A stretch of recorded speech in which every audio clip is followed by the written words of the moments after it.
Tips for baking polymer clay. In most of my videos, I'll say, now I'll bake my sculpture according to package instructions. That's pretty self-explanatory. I just follow what the package says and I'm good to go. But there are a few things you can do to make sure you don't have any issues during the baking process.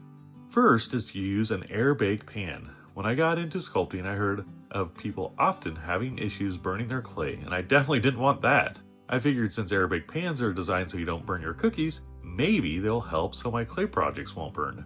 I've been using this pan for over 10 years and I have baked thousands of sculptures on it with no issues, but it is showing its age a bit. Second tip is to use an oven thermometer.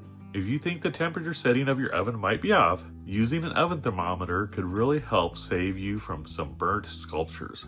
I have never had an issue with my big oven, but my air fryer toaster oven with a bake setting is not the same story. After I bought this oven, I did a test sculpt and it burned badly. My air bake pan does not fit in this oven, so even that couldn't save it. Once I started using an oven thermometer, I was able to set the oven to a temp that yielded closer results to the recommended baking temp.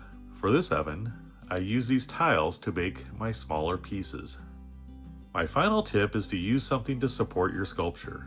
Often I will sculpt a monster with outreaching tentacles.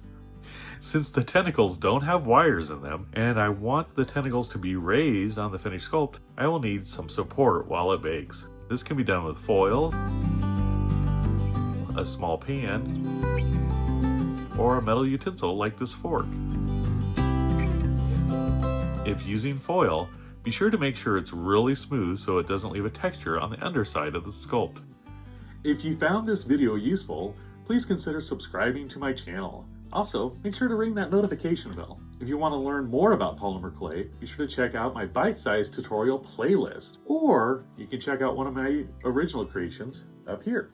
If you have any questions about polymer clay, be sure to leave them in the comments down below. All right, well, thank you so much for watching, and remember, never stop creating. Bye.